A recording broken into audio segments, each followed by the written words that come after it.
Breaking news చూస్తున్నాం. నిరుద్యోగులకు కాంగ్రెస్ సర్కార్ తీపి కబురు చెప్పింది. ఈ మేరకు సీఎం రేవంత్ రెడ్డి ఆర్థిక శాఖకు కీలక ఆదేశాలు జారీ చేశారు.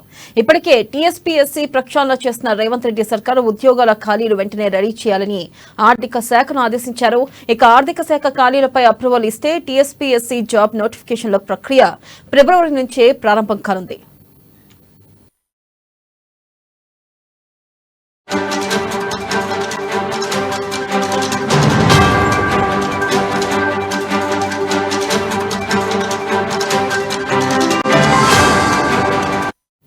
ఇక త్వరలోనే టీఎస్పీఎస్సీపై సమీక్ష నిర్వహించనున్నట్లు తెలిసింది. యూపీఎస్సీ తరహాలో ప్రతి ఏడాది ఉద్యోగాల నియామక ప్రక్రియ చేపట్టేలా కొత్త బోర్డు ప్రభుత్వం ఆర్థిక శాఖతో సమన్వయం చేసుకోనున్నట్లు తెలిసింది. అభయహస్తం హామీల్లో భాగంగా జాబ్ క్యాలెండర్ విడుదల చేస్తామని కాంగ్రెస్ హామీ ఇచ్చింది. 2 లక్షల ఉద్యోగాల భర్తీ ప్రక్రియను ఫిబ్రవరి 1 నుంచి డిసెంబర్ 15లోగా పూర్తి చేస్తామని కాంగ్రెస్ హామీ ఇచ్చింది. ఇక ఇప్పటికే ఉద్యోగాలకు అప్లికేషన్లు చేసుకునేవారు ఫీజు చెల్లించాల్సిన అవసరం లేదని ప్రభుత్వం ప్రకటించింది.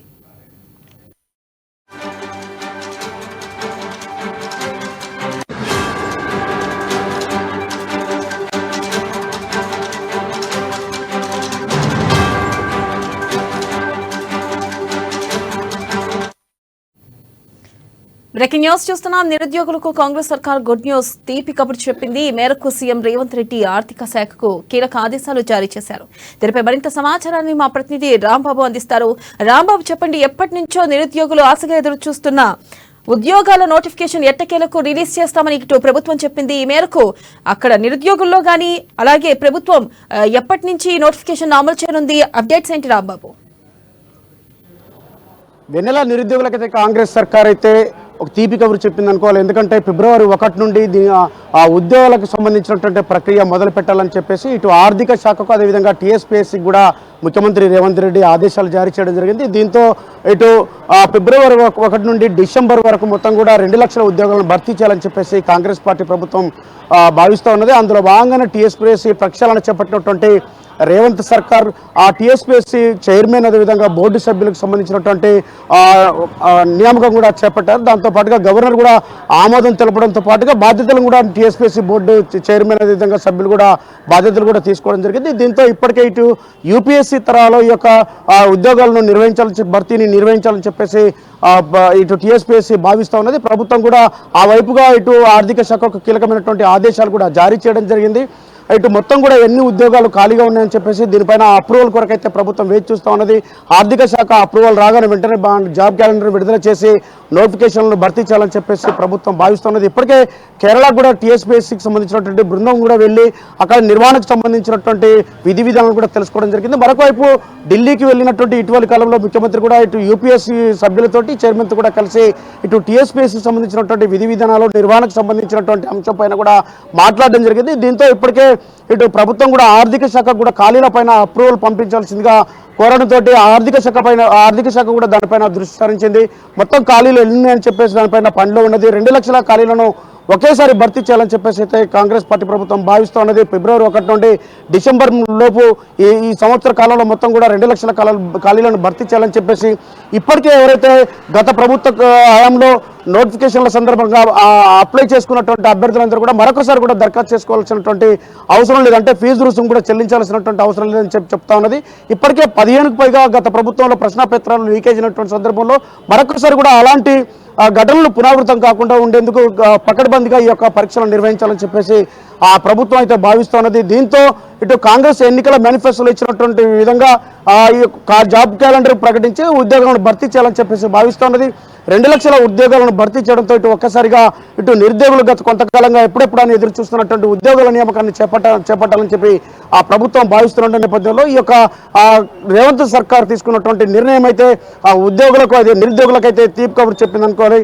ఎందుకంటే గత కొంతకాలంగా ఇటు వయసు మీద పడిపోయినటువంటి ఆ నిరుద్యోగులు ఇటు కోచింగ్ సెంటర్ల పేరు లక్షలాది రూపాయలు అక్కడ వెచ్చించి తమ జీవితకాలాన్ని మొత్తం కూడా కోచింగ్ సెంటర్ల దగ్గర హైదరాబాద్ కేంద్రంగా ఉన్నటువంటి నిరుద్యోగులకు రేవంత్ సర్కార్ తీసుకున్నటువంటి నిర్ణయం మాత్రం కొంత ఆశాజనకంగా ఉందని చెప్పుకోవాలి. ఎందుకంటే గత సర్కారు చేసినటువంటి నిర్వాహకం వల్ల అనేక మంది విద్యార్థులు సుమారుగా 30 లక్షల మంది విద్యార్థులు రోడ్డు మీద పడిపోయారు. వాళ్ళందరూ కూడా నిరుద్యోగులు, ఇప్పటికే వయసు అయిపోయినటువంటి వాళ్ళు, అనేక మంది ఆత్మహత్యలు చేసుకున్నటువంటి వాళ్ళు సంఘటనలు చూసాం.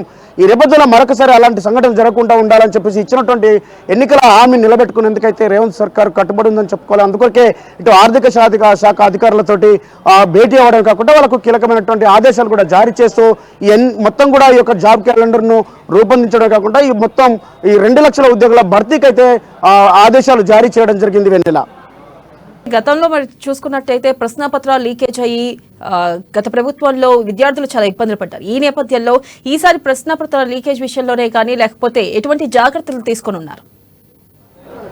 వెన్నెల, గత సర్కారు 15 పైగా ప్రశ్న పత్రాలు లీకేజీ కావడంతో గ్రూప్ 1 2 సార్లు రాసినా కానీ మరొకసారి కోర్టుకు వెళ్ళడము, అది కూడా వాయిదా పడము, ఇలాంటి అనేక సంఘటనలు చూసాము.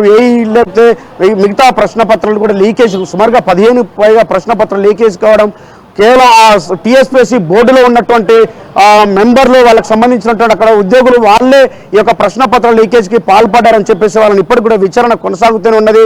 వాళ్ళ అనేక మంది కూడా జైలుకి వెళ్ళినటువంటి పరిస్థితి కనబడుతోంది. అయినా కానీ ఈ యొక్క టీఎస్పీఎస్సీకి సంబంధించినటువంటి ఆనాడు ఉన్నటువంటి చైర్మన్తో సహా సభ్యులందరినీ కూడా ప్రభుత్వం రాజీనామా కోరడమే కాకుండా వాళ్ళందరూ రాజీనామా చేయడం, దాన్ని ఆమోదించడం చకచకా జరిగిపోయినాయి.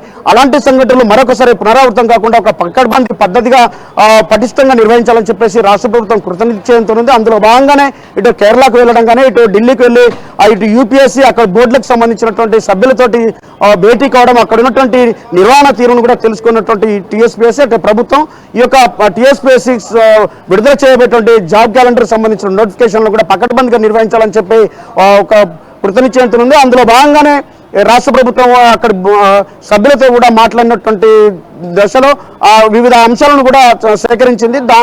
ఆ యొక్క బోర్డులు ఏ విధంగా పకడ్బందీగా నిర్వహించినాయి, ఇప్పుడు కూడా టీఎస్పీఎస్ను కూడా అదే పద్ధతిలో ఇక్కడ పరీక్షల నిర్వహణ చేపట్టాలని చెప్పి భావిస్తా ఉన్నది.